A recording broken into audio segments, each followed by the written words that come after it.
우리 다 같이 사도신경으로 우리의 신앙을 고백하겠습니다. 전능하사 천지를 만드신 하나님 아버지를 내가 믿사오며 그 외아들 우리 주 예수 그리스도를 믿사오니 이는 성령으로 잉태하사 동정녀 마리아에게 나시고 본디오 빌라도에게 고난을 받으사 십자가에 못 박혀 죽으시고 장사한 지 사흘 만에 죽은 자 가운데에서 다시 살아나시며 하늘에 오르사 전능하신 하나님 우편에 앉아 계시다가 저리로서 산자와 죽은 자를 심판하러 오시리라. 성령을 믿사오며 거룩한 공예와 성도가 서로 교통하는 것과 죄를 사하여 주시는 것과 몸이 다시 사는 것과 영원히 사는 것을 믿사옵나이다. 아멘. 우리 찬송가 314장 내 구주 예수를 더욱 사랑 찬양드립니다. 314장입니다.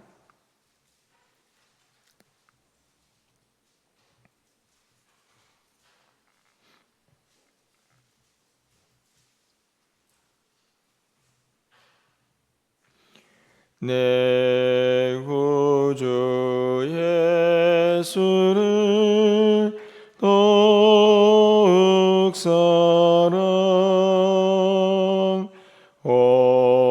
엎드려 비는 말 들으소서. 내 진정 소원이 내 구주 예수를 더욱 사랑 더욱 사랑. 이전엔 세상 나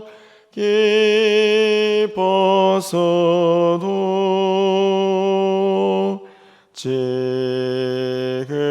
내 기쁨은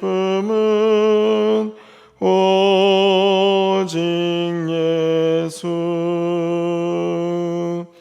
다만 내 비는 말 내 구주 예수를 더욱 사랑 더욱 사랑. 이 세상 떠날 때 찬양하고 숨질 때 하는 말 이것일세. 다만 내 비는 말 내 구주 예수를 더욱 사랑 더욱 사랑.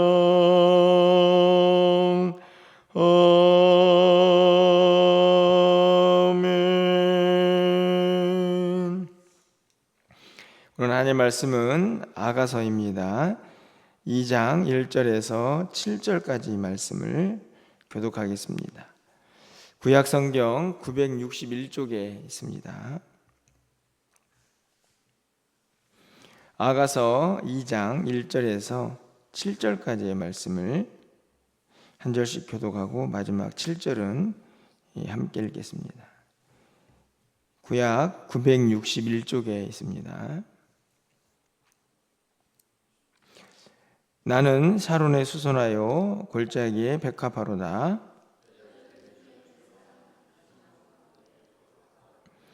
남자들 중에 나의 사랑하는 자는 숯불 가운데 사과나무 같구나. 내가 그 그늘 아래 앉아서 심히 기뻐하고 그 열매는 내 입에 달았도다.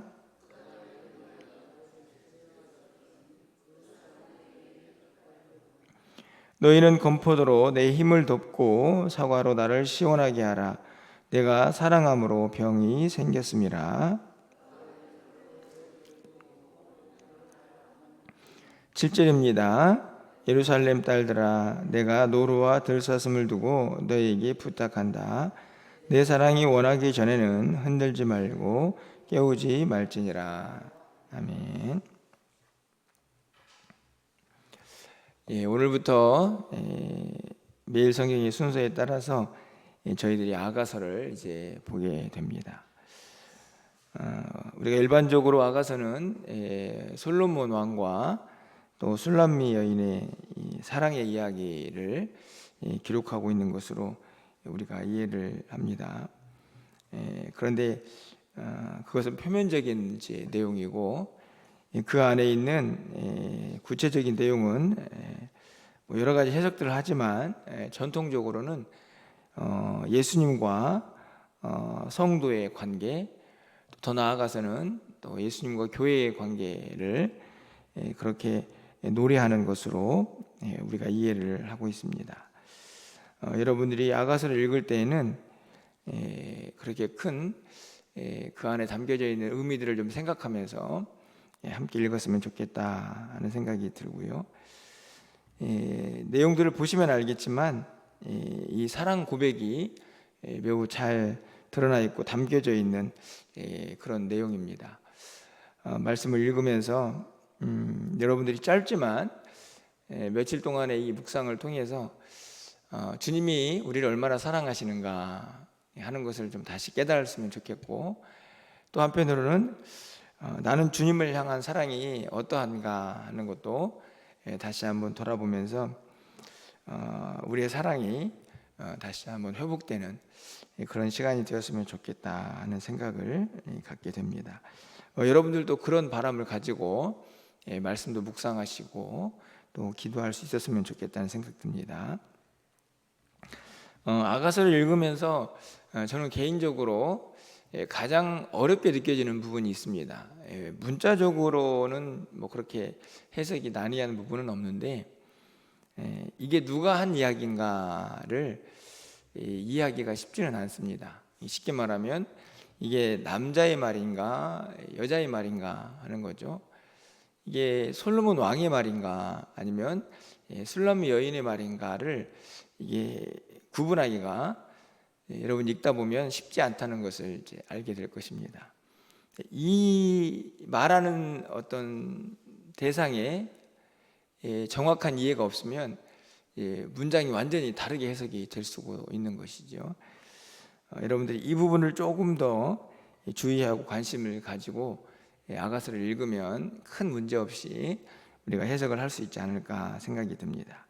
자, 오늘 본문을 보시면 7절까지 내용을 우리가 읽었는데, 오늘 본문에서 7절까지 내용 중에 대부분 다 이 술람미 여인의 음성이 들려지고 있고요. 솔로몬 왕의 이야기는 딱 한 절밖에 기록이 안 되어 있습니다. 바로 2절이죠. 여자들 중에 내 사랑은 이렇게 되어 있는 2절 한 구절에 솔로몬 왕의 남자의 음성이 들려지고 있다 한번 생각을 하시면 될 것 같습니다. 가장 먼저 우리는 1절과 2절에서 이 여인이 술람미 여인이 생각하는 자신의 모습, 그리고 그 술람미 여인을 생각하는 왕의 마음이 1절과 2절에 잘 담겨져 있는데요. 먼저 보시면 1절에 이렇게 되어 있습니다. 나는 샤론의 수선화요 골짜기에 백합화로다. 이게 이제 술람미 여인의 고백이거든요. 자신을 볼 때에 나는 사론의 수선하고 골짜기에 백합화다, 이렇게 이제 자기 자신을 표현합니다. 여러분들은 이 수선화하고 백합화를 어떻게 이해하십니까? 이제 꽃이기 때문에 어떻게 보면은 야, 자기가 되게 아름다운 존재라구나, 존재로 생각하는구나, 뭐 이렇게 이해를 할 수도 있는데요. 근데 앞에 있는 단어들을 보면 자신이 매우 평범한 사람이다 하는 것을 1절에 드러내고 있다는 것을 우리가 알게 됩니다. 수선화가 어디에 있냐면 샤론이라는 곳에 있는데, 이 샤론은 이 지중해 연안에 있는 넓은 평지입니다. 그냥 그 평지에서 일반적으로 쉽게 찾아볼 수 있는 그냥 꽃인 것이죠. 게다가 자신은 이제 골짜기의 백합화로 이렇게 이해를 합니다. 골짜기는 사실은 사람들이 뭐 이렇게 자주 가지 않는 이제 인적이 드문 곳이죠. 그러니까 굉장히 다른 사람들에게 알려지지도 않고 그냥 평범하게 어디서나 볼 수 있는 그런 꽃으로 자신을 비유하고 있는 것이죠. 그런데 2절 말씀을 보면 그 여인을 향한 이 솔로몬 왕의 표현은 조금 다르다 하는 생각이 듭니다. 2절 말씀을 보니까 여자들 중에 내 사랑은 가시나무 가운데 백합하다 이렇게 표현을 하고 있죠. 1절에서는 자기 자신이 굉장히 평범한 이런 존재로 이야기를 하고 있다면, 이 남자가 보는 이 여인을 향한 마음은 매우 특별하다 하는 것을 알 수 있습니다. 백합화라는 단어는 위랑 동일한데 그 백합화가 어디에 있느냐 하는 것을 보면 가시나무 가운데 있죠. 이 가시나무는 찌르고 아프게 하고, 그리고 어떻게 보면 볼품없는 그런 나무라고 볼 수 있습니다. 그 가운데 백합화니까 어떤 의미를 갖고 있겠습니까? 그렇게 그냥 가치 없는 그런 나무 안에 그 사이에서 화려하고 아름답게 피어 있는 그런 백합화로 이 여인을 바라보고 있는 것이죠. 1절과 2절에서 우리는 주님이 우리를 바라보는 모습이다 하는 생각이 들게 됩니다. 우리의 모습을 보면 어떠신가요? 나는 참 특별하다, 나는 특출나다, 이런 생각이 좀 드십니까? 제가 보기에는 뭐 세상 사람들 사이에서 뭐 그렇게 특별하거나 대단히 뛰어나다 하는 생각을 갖기가 쉽지는 않습니다. 오히려 세상 사람들보다 더 초라하고 더 형편없다라는 생각이 들 때가 더 많은 거죠. 우리 스스로를 우리를 돌아보면 그냥 굉장히 일반적이고 평범한데, 여러분 주님이 보시기에 여러분 한 사람 한 사람들이 얼마나 소중한 존재입니까? 달리 소중한 게 아니고 바로 우리 한 사람 한 사람을 위해서 예수님께서 십자가를 지셨고, 또 그로 인해서 우리가 구원받은 사람들이죠. 세상에 많은 사람들 중에 우리가 특별히 택함을 받은 자들이기 때문에 우리는 이미 우리의 생각과 우리의 모습과는 상관없이 이 가시나무 가운데 백합화 같은 그런 특별한 의미를 가진 존재다 하는 것을 오늘 1절과 2절 말씀을 통해서 우리가 다시 한번 생각해 보게 되는 것이죠. 이 솔로몬 왕의 마음을 이 여인이 알게 된 것일까요? 이제 3절부터 이제 구체적으로 이 여인이 얼마나 이 왕을 사랑하고 있는가 하는 것을 보게 되는데, 이 구절을 통해서 우리의 주님을 향한 마음을 좀 한번 돌아봤으면 좋겠습니다. 자, 3절 말씀을 보면요, 남자들 중에 나의 사랑하는 자는 숲풀 가운데 사과나무 같구나. 내가 그 그늘에 앉아서 심히 기뻐하였고 그 열매는 내 입에 달았도다, 이렇게 되어 있습니다. 이 본문에 보면 이 여인도 사랑하는 사람에 대해서 그 사람이 어떤 존재인가를 말씀해주고 있죠. 남자들 중에 나의 사랑하는 자는 숲풀 가운데 사과나무다. 여기도 마찬가지입니다. 마치 가시나무 속에 백합화처럼 이 여인이 보는 사랑하는 사람의 모습도 숲풀이라고 하면 그냥 일반적이고 쉽게 말하면 잡목이거나 잡풀일 수가 있는데, 그 가운데 열매를 맺고 향기를 풍기는 사과나무이니까 이 남자를 향한 여인의 마음이 어떠한가 하는 것을 알 수가 있습니다. 그 사과나무 그늘에서 뭘 합니까? 심히 기뻐하고 그 열매가 달다. 무엇을 의미합니까? 그 나무 그늘 아래에서 쉼도 누리고 기쁨도 누리고 있는 것이죠. 이 모습은 다른 모습이 아니고 바로 사랑하는 주님 안에서 우리가 누리는 그런 평강과 기쁨이다 하는 것을 알 수가 있는데요. 여러분 어떠십니까? 여러분의 삶에 이 사과나무가 주는 풍요로움, 그 향기, 그것을 맡으면서 지금 하루하루를 살아가고 계시나요? 여러분의 어제의 하루는 어땠습니까? 주님의 그 사과나무 같은 그늘 아래에서 한날을 사셨는지 우리의 모습을 좀 돌아보게 되는 그런 구절이기도 합니다. 그것을 느끼고 있느냐 하는 거죠. 두 번째로는 이 여인은 이 사랑하는 사람을 무엇에 비유하냐면 깃발에 비유를 합니다. 4절 말씀이죠. 그가 나를 인도하여 잔치집에 들어갔으니 그 사랑은 내 위에 깃발이구나. 여러분 이 4절에 있는 이 말씀을 이해를 하십니까? 이 상황을 좀 이해를 해보시면 잔치집에 초대를 받았습니다. 근데 지금 누가 베푼 잔치냐면 솔로몬 왕이 베푼 잔치니까 여러분 그 잔치가 얼마나 성대하겠습니까? 여러분 그 잔치에 초대를 받았습니다. 여러분이 그런 잔치에 들어가면 어떤 느낌이 들까요? 제가 보기에는 굉장히 위축되거나 아니면은 불안하고 정신이 없는 그런 상태에 도달하게 될 것입니다.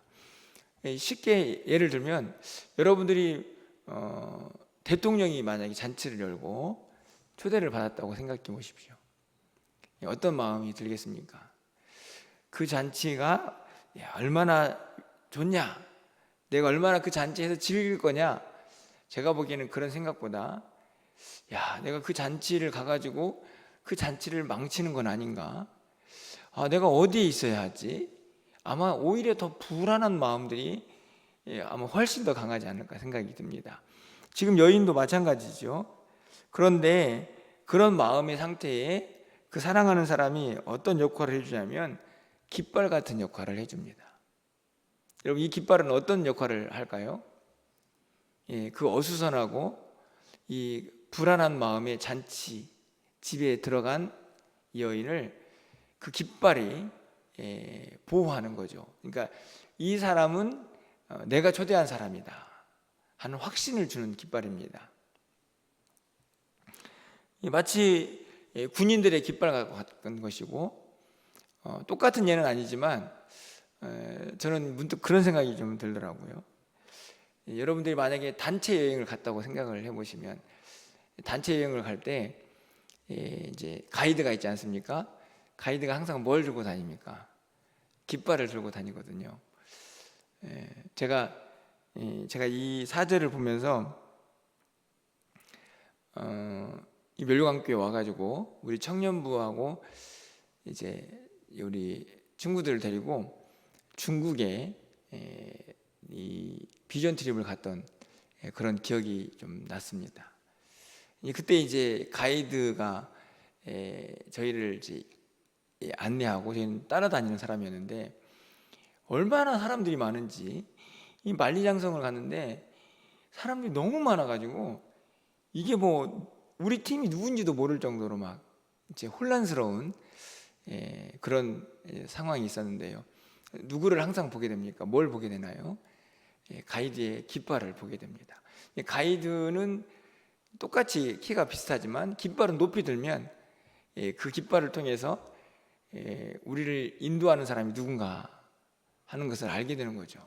그 깃발을 보면 그 오지에 있지만 그 낯선 곳에 있지만 내가 언제든지 갈 수 있는 나를 인도하는 사람이 저기 있구나 하는 것을 확인하게 됩니다. 뭐 똑같은 예는 아니지만 지금 이 4절도 비슷한 상황입니다. 어수선하고 불안하고 내가 어디에 있어야 할지 모르는 그런 여인에게 깃발은 그런 역할을 해주는 거죠. 예, 바로 우리 주님의 모습입니다. 여러분, 이 세상을 살아가면서요, 얼마나 정신 없습니까? 그렇죠. 또 내가 알지 못하는 여러 가지 상황들도 직면하게 됩니다. 예상하지 못한 일도 만날 수 있죠. 물론 여러분들이 익숙한 곳에 왔다 갔다 하는 일반적인 반복을 할 수도 있지만 또 낯선 곳에 갈 수도 있습니다. 하지만 그때마다 우리에게는 누가 계십니까? 우리 깃발 같은 주님이 계시고 성령님이 함께 하시죠. 그런 안위와 그리고 위로를 받는 것입니다. 얼마나 큰 행복인지 오늘 지금 여인이 4절에서 깨닫고 있는 거죠. 그뿐만이 아니고 5절에 가보면 너희는 건포도로 내 힘을 돕고 사과로 나를 시원하게 하라. 내가 사랑함으로 병이 생겼다. 여러분, 이게 무슨 병이겠습니까? 사랑병이고 상사병이죠. 어떻게 보면은 지금 왕을 사랑하는 여인은 굉장히 큰 간격이 있을 수 있습니다. 어떤 신분의 차이도 있을 수 있죠. 그런 면에서 이 왕을 사랑하는데 얼마나 간절한지 그 병이 생기고 그래도 다시 일어나야 하니까 사람들에게 나에게 좀 힘이 될 만한 음식을 달라 하는 고백을 이제 하고 있는 것이죠. 중요한 것은 한 사람에 대한 사랑의 간절함이 병을 불러 일으킬 만한 그 정도의 간절함이었다 하는 것을 알 수 있습니다. 여러분, 어떠신가요? 여러분의 마음속에 주님을 향한 이런 사랑의 마음이 여전하십니까? 다시 한번 주님을 향한 우리의 사랑의 깊이 좀 다시 한번 깨달아보고 돌아보는 그런 말씀이 됩니다. 마지막으로는 6절과 7절 말씀인데요. 6절과 7절 말씀은 이 여인이 사랑하는 사람의 품에 안겨 있는 그런 모습을 이제 노래를 합니다. 6절 말씀 보니까 그가 왼팔로 내 머리를 고이고 오른팔로 나를 안는구나. 이해 가시죠? 이렇게 품에 안겨 있는 모습. 7절 말씀을 보면 그 품이 얼마나 포근하고 또 사랑스럽겠습니까? 그래서 이제 사람들에게 부탁을 하죠. 어떤 부탁을 하냐면 내 사랑이 원하기 전에는 흔들지도 말고 깨우지도 말라. 이 무엇을 의미합니까? 그 품에 오랫동안 안겨져 있기를 바라는 모습입니다. 제가 이 말씀을 읽으면서 문득 그런 생각이 좀 들었습니다. 우리의 신앙생활에서 이 부분을 어떻게 접목을 해볼 수 있을까? 저는 다른 게 아니고 이 주님과 마치 사랑하는 사람의 품에 안겨 있는 것처럼 깊은 교제의 시간이라고 좀 제가 적용을 해보았는데요. 다른 게 아니고 여러분들이 이제 분주하지만 그런 일상들을 다 뒤로 하고 지금 여러분 누구 앞에 나와 있습니까? 하루를 시작하기 전에 이 조용한 시간에 주님 앞에 나와 있죠. 그리고 기도를 합니다. 이 사실은 얼마나 이 행복한 시간입니까? 다른 사람들은 잠에 빠져 있거나 아니면 또 분주한 일상을 시작하는 이 시간에 여러분은 어떻게 보면은 주님과 함께 주님의 품 안에서 주님과 교제의 시간으로 하루를 시작하고 있는 것이죠. 여인은 생각하는 겁니다. 야, 이 시간이 너무 소중하니까 나 깨우지 마. 그러니까 이 시간 방해하지 마 하는 고백을 하고 있는 것이죠. 저는 이 구절을 보면서 야, 우리가 이런 주님과의 교제 시간이 매일매일 있어야 하는데 하는 생각이 좀 듭니다. 주님 앞에 기도하고 주님을 만나고 그것이 뭐 말씀이든 기도든 그게 교회든 여러분 가정에 있는 골방이든 그렇게 주님을 깊이 묵상하는 그 시간이 우리에게는 너무너무 행복한 시간이기 때문에 어느 누구에게도 방해받고 싶지 않은 것이죠. 여러분 이 마음의 상태를 이해하십니까? 어떠신가요? 여러분의 신앙생활에, 여러분의 일상생활 속에서 이런 시간들이 좀 있으십니까? 특별히 새벽을 깨우시는 우리 성도님들에게는 간절히 바라기는 이 시간이 그런 시간이 되었으면 좋겠다 하는 생각이 듭니다. 물론 이제 차 운행 시간이 있어가지고 이 시간이 되면 맞춰 나가야 하긴 하지만, 그래도 주어진 시간에 이 주님과 교제하는 이 시간, 어느 누구에게도 빼앗기고 싶지 않고 이 시간을 항상 간직하고 싶은 마음이 우리 안에 생길 때에, 또 이 시간이 우리에게 피곤하고 힘든 시간이 아니라 늘 나와서 주님과 교제하고 싶은 그런 시간이 될 줄 믿습니다. 너무너무 행복한 시간인 거죠. 여러분, 오늘 본문에 있는 말씀을 제가 3절부터 7절까지 읽어드렸습니다.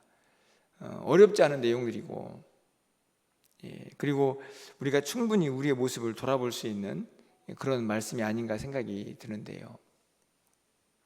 오늘 이 말씀을 좀 한 구절 한 구절 되새기시면서 내가 주님을 향해서 어떤 믿음을 가지고 어떤 사랑을 고백하고 있는가 한번 좀 돌아보는 이 아침이 되었으면 좋겠다, 이런 생각이 듭니다. 여러분, 잊어버리지 마십시오. 우리 주님은 사과나무 같은 향기와 또 그 포근함과 은혜를 항상 우리에게 베풀어 주시는 분이시고, 뿐만 아니라 이 어수선한 세상 속에서 내가 누군지를, 내가 어디에 속한 사람인지를 분명히 가르쳐주는 깃발 같은 분이라는 사실을 여러분 잊지 마시고 오늘 하루를 살아가시기를 바랍니다. 여러분이 어디로 가야 할지, 누구를 만나야 할지, 또 오늘 하루 어떤 일이 일어날지 매우 복잡하고 불안할지라도 여러분, 주님이 여러분과 함께하고 계시다는 사실을 여러분이 기억하시면 여러분이 더 훨씬 평안하고 당당하게 또 오늘 하루를 살아갈 수 있지 않을까 생각이 듭니다. 마지막으로 오늘 말씀하고 있는 것처럼 주님과 깊이 교제하는 그 시간을 세상의 어떤 시간보다도 행복하고 또 최고의 순간으로 기억할 수 있는 여러분이 되시기를 바랍니다. 바로 그 시간이 오늘 이 아침이기를 주님의 이름으로 간절히 축원을 드립니다. 기도하겠습니다.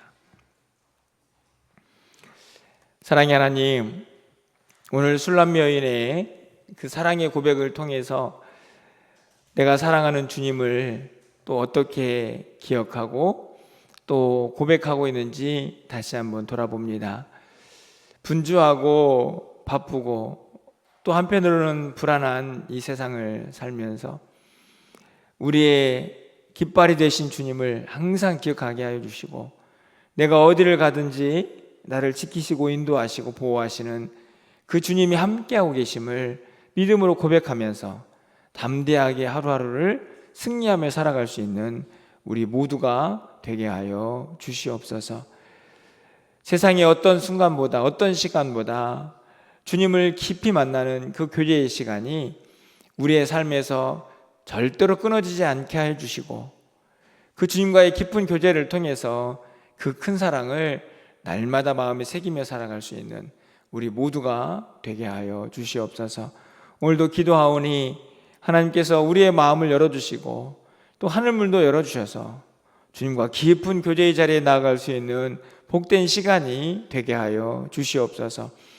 주님 앞에 가는 그 순간까지 이 귀하고 복된 시간 절대로 빼앗기지 않게 하시고 기쁨으로 이 시간을 누리며 주님 앞에 나아갈 수 있는 우리 모두가 되게 하여 주시옵소서. 오늘도 우리의 삶을 주관하여 주셔서 주님과 동행하기에 부족함이 없도록 인도하여 주시고, 저녁에 있을 수요예배 가운데에도 주의 은혜가 넘치게 하여 주시옵소서. 오늘 또 우리의 기도를 들어주시고 하늘문을 활짝 열어주시기를 간절히 소망하고 예수 그리스도의 이름으로 기도합나이다. 아멘.